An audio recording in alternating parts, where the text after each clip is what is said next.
अब दीर्घोत्तरीय प्रश्न देखेंगे, जिसमें पहला प्रश्न है प्राकृतिक संसाधन का वर्गीकरण उपयुक्त उदाहरण के साथ प्रस्तुत कीजिए।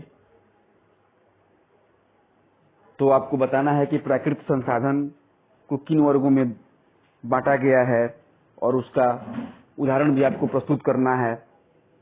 सवाल यदि समझ में आ जाए तो 50% आंसर लिखने खुद आ जाता है। तो प्राकृतिक संसाधनों को निम्नलिखित आधारों पर बांटा गया है।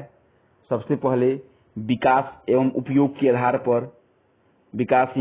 आधार पर सबसे पहला संसाधन का रूप है वास्तविक संसाधन, जिसकी कुल मात्रा ज्ञात हो, संसाधन की कुल मात्रा ज्ञात हो, उसे वास्तविक संसाधन कहते हैं। जैसे ऑस्ट्रेलिया का सोना अभ्रक, इसकी मात्रा पता है कि कितना है। संभाव्य संसाधन, जिनकी कुल मात्रा ज्ञात नहीं हो, संभावना है कि संसाधन इतना हो सकता है, भविष्य में यहाँ इतने चीज पाए जा सकते हैं, इतने पदार्थ, इतने संसाधन के रूप पाए जा सकते हैं, तो वह संभाव्य संसाधन कहलाता है। दूसरा, उत्पत्ति के आधार पर संसाधन, उत्पत्ति उत्पन्न होता है जिसके आधार पर संसाधन। तो जैव संसाधन के माध्यम से जो चीजें होती हैं वह उत्पन्न की जाती हैं जीव जंतुओं के माध्यम से, अर्थात इसमें जो सजीव है, सजीव होने के नाते उसमें से संसाधन उत्पन्न होता है, उसको जैव संसाधन कहा जाएगा। अजैव संसाधन, जो सजीव नहीं है, निर्जीव वस्तुओं के संसाधन को, निर्जीव वस्तुओं के संग्रह को अजैव संसाधन कहा जाता है। उपलब्धता के आधार पर नवीकरणीय और अनवीकरणीय, नवीकरणीय का मतलब जिसकी पुनः पूर्ति की जा सके, सूर्य का प्रकाश जो एक बार समाप्त हो जाए फिर दोबारा रोज प्रतिदिन जो है सूर्य की प्रकाश प्राप्त होती है। अनवीकरणीय, जो एक बार उपयोग कर लिया जाए फिर दोबारा उपयोग नहीं किया जा सके, जैसे कि लोहा यदि एक बार उपयोग कर लिया जाए, अगर वह टूट जाए या मतलब उसमें जंग लग जाए या वो खराब हो जाए तो उसका उपयोग फिर दोबारा गला करके नहीं, मतलब उसका क्षय हो सकता है। पेट्रोल, कोयला एक बार जला दिया जाए तो फिर दोबारा नहीं मिल सकता है। पेट्रोल एक बार जल जाए किसी वाहन में या कैसे भी तो वह समाप्त हो जाता है। अर्थात जो संसाधन एक बार यूज होने के बाद फिर दोबारा नवीकृत हो जाते हैं, नवीकरणीय कहलाते हैं, और जो एक बार यूज होने के बाद फिर दोबारा नवीकृत नहीं होते हैं और नवीकरणीय कहलाते हैं। वितरण के आधार पर सर्वत्र उपलब्ध संसाधन, जो संसाधन सभी जगह उपलब्ध है, जैसे कि मिट्टी, हवा, यह हर जगह उपलब्ध है, यह सर्वत्र उपलब्ध संसाधन कहलाते हैं। और स्थानिक संसाधन, जो स्थानों पर उपलब्ध हैं, खास विशिष्ट स्थानों पर, जैसे कोडरमा में अभ्रक पाया जाता है, जादूगुड़ा में यूरेनियम पाया जाता है, हर जगह पे नहीं पाया जाता। स्वामित्व के आधार पर संसाधन के भेद, निजी संसाधन, जिस संसाधन से जो है अपना, जिसपे सिर्फ अपना आधिपत्य हो, किसी एक परिवार या किसी एक व्यक्ति का आधिपत्य हो, वह निजी संसाधन या व्यक्तिगत संसाधन कहलाता है। राष्ट्रीय संसाधन, जिस पर राष्ट्र का अधिकार हो। अंतर्राष्ट्रीय संसाधन, जिसपे पूरे विश्व के सभी देशों का अधिकार हो। अगला प्रश्न है, संसाधन बनाए जाते हैं, उपयुक्त उदाहरणों के साथ स्पष्ट करें। यह कथन बिल्कुल सत्य है, क्योंकि कोई भी मानवीय प्राकृतिक वस्तु तब तक संसाधन नहीं होती जब तक उनका उपयोग मनुष्य अपनी कुशल बुद्धि विवेक से ना करे।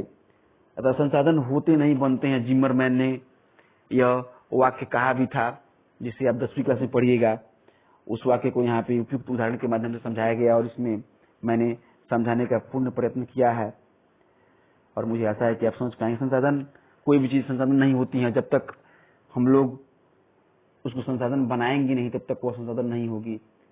कोई जमीन है, परती है, वह संसाधन नहीं है यदि वहां मेहनत करके किसान जमीन को जोत करके वहां पे कुछ बीज बोता है और उस बीज से कुछ फसलें उत्पन्न होती है, उत्पादन होती है, तो वह जमीन उसके लिए संसाधन का रूप ले लेगी। अगला प्रश्न, संसाधन की आवश्यकता पर, संरक्षण की आवश्यकता पर प्रकाश डालें। तो जाहिर सी बात है, जिस चीज की हमें अत्यंत आवश्यकता है, जिसके आधार पर हम अपने जीवन यापन को चलाते हैं, उसका संरक्षण भी जरूरी है। यदि कोई भी वस्तु या पदार्थ जिसका भंडार अपरम हो, जो कभी समाप्त होने वाला न हो, फिर भी अगर उसका अंधाधुन दोहन किया जाए, अंधाधुन उसका इस्तेमाल किया जाए और उसको संरक्षित नहीं किया जाए, तो एक न एक दिन वह समाप्त हो सकता है। 5 वर्ष, 10 वर्ष या 50 वर्षों के बाद। उसी प्रकार संसाधन भले ही विख्यात रूप मतलब बहुत बड़ी मात्रा में होते हैं, लेकिन उनका संरक्षण करना हम इंसानों के लिए बहुत ही जरूरी है। तो इसकी आवश्यकताओं संरक्षण की आवश्यकता क्यों है, इसके लिए मैंने क्वेश्चन बनाया है, जिसे आप वीडियो को रोक करके लिखने का प्रयत्न कीजिए और अपने नोटबुक में उतारिए।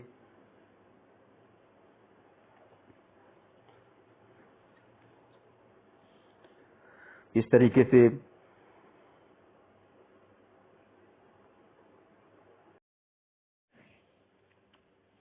अब अगला प्रश्न, संसाधनों के अत्यधिक दोहन से मानव ने संकट पैदा कर दिया है, इस कथन से आप कहां तक सहमत हैं? अब जाहिर सी बात है, किसी भी चीज का इस्तेमाल आवश्यकता से अधिक किया जाए और उसका संरक्षण नहीं किया जाए तो संकट पैदा हो सकता है। तो यहाँ यह प्रश्न यह कह रहा है कि संसाधनों का अत्यधिक दोहन किया गया, मानव ने किया, तो मानव के इस जीवन पे संकट आ चुका है। इसका आंसर हमने बहुत ही अच्छे तरीके से लिखवाने का प्रयास किया है और इस वीडियो में अपलोड भी किया है। आप इसे पढ़ करके आसानी से समझ सकते हैं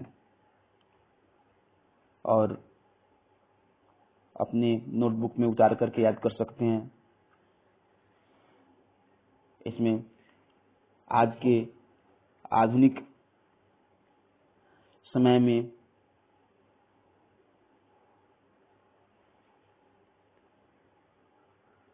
संसाधनों के साथ हो रहे दोहन का चर्चा किया गया है और उसके कारण उत्पन्न संकट के विषय में भी चर्चा किया गया है।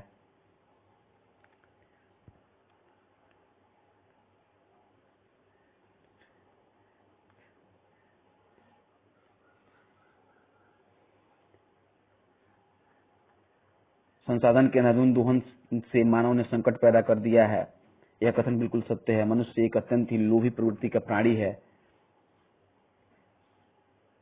लोभी प्रवृत्ति का प्राणी है, जहां बिना शुल्क का कुछ प्राप्त होता है इंसान उसके ऊपर टूट पड़ता है। और प्राकृतिक संसाधन तो भगवान की देन है, इस पे तो टूटना वाजिब है, जिसका नतीजा यह है कि प्राकृतिक संसाधन दिन प्रतिदिन दूषित होते गए और पर्यावरण वातावरण जो है प्रदूषित होते गया, जिसका सीधा असर मनुष्य के जीवन पर पड़ा और आज इसके जीवन बहुत से खतरों में जूझ रहा है। इस तरह से आज का यह